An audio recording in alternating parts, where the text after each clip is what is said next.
pengamat politik Universitas Al-Azhar Indonesia, Kang Ujang Komarudin. Kang Ujang, kita masih menunggu KPU akan mengumumkan katanya pukul 2, tapi kita tunggu saja, nggak apa-apa.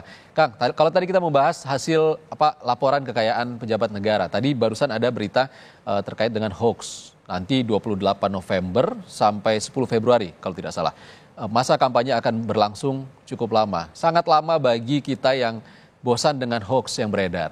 Ini gimana Kang? 10 kali lipat dibanding tahun lalu loh. Ya ini bahaya Bang Ihsan ya. Kan begini, di politik kan hanya ada dua strategi.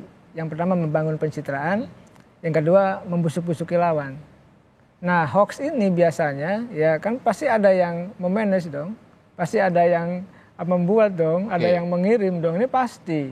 Nah dalam konteks ini kan ada membusuk-busuk lawan ini yang harus ada ya, membusuki lawan. Ya di sinilah konteks strategi itu yang membuat kontestasi demokrasi tidak sehat. Mestinya kalau membangun pencitraan oke dong, semua kandidat capres-cawapres membangun pencitraan dengan prestasi, latar belakang yang baik gitu kan, ya itu hal yang oke lah. Tetapi di saat yang sama ada pola membusuk-busuki lawan politik. Ini kan yang terjadi di kita. Nah inilah yang membuat hoax ini kan menjadi semakin meningkat.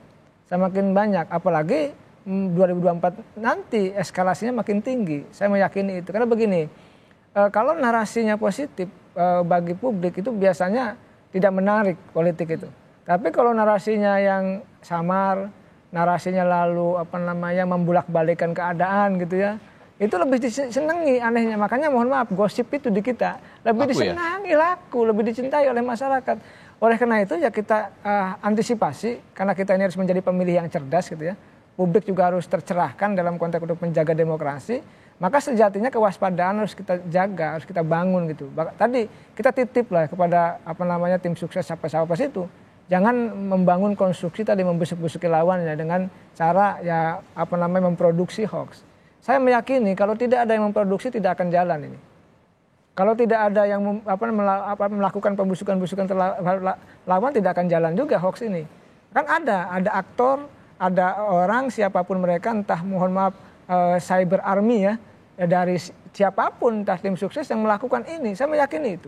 Saya pernah melihat gitu ya satu partai politik punya cyber army yang begitu banyak gitu.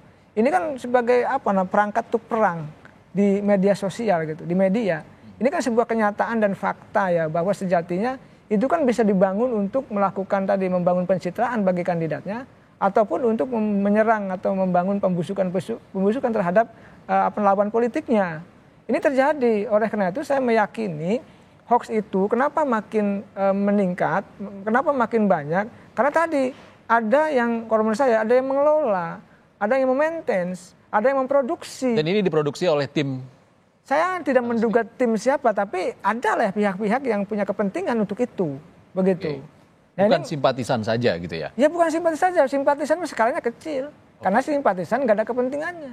Tidak, kalaupun dapat dia tidak akan dapat apa-apa juga, hanya simpatisan. Tetapi eskalasi hoax itu saya meyakini ada, kalau bahasa saya ada yang mendesain misalkan ini kelemahannya capres ini di mana, kita cari, kita busuk-busuki. Nah ini kan pola-pola umum sebenarnya yang dilakukan, tetapi kalau yang disebar adalah hoax ini yang bahaya. Kenapa tadi? Akan merusak demokrasi dan memecah belah bangsa. Orang kebenaran bisa dibalikan, kebenaran bisa disesatkan. Ini yang menjadi persoalan dalam konteks pilpres ke depan. Oleh karena itu ya kita waspada selaku anak bangsa ya kita semua untuk melihat memverifikasi berita-berita yang datang begitu. Ada uangnya di produksi hoax itu? Saya melihat begini, saya punya teman Bang, saya seorang kaprodi S2 komunikasi, saya tidak sebutkan kampusnya. Dan mahasiswa S2 itu bertanya, kebetulan ada saya gitu, kamu buzzer ya? Iya Pak, katanya. Yang buzzer siapa? Yang mahasiswanya itu S2, bayangkan.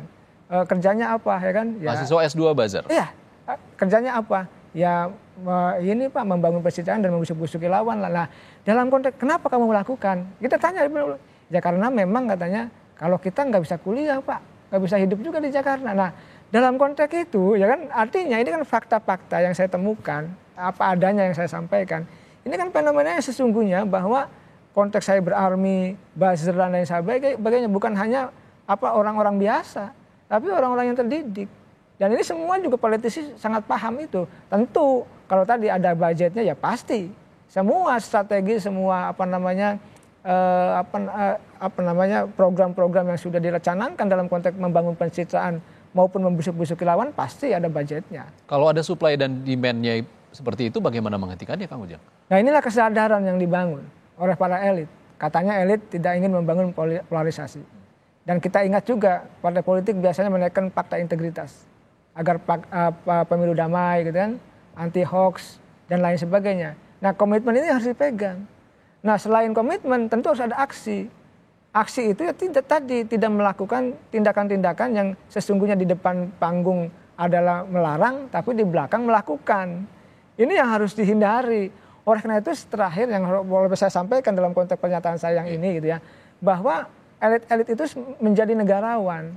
Negarawan itu tadi bukan menyerang lawan, tapi ya kepentingan untuk kepentingan masyarakat bangsa dan negara begitu. Jadi menebar hoax adalah bagian tapi sesuatu yang terlarang.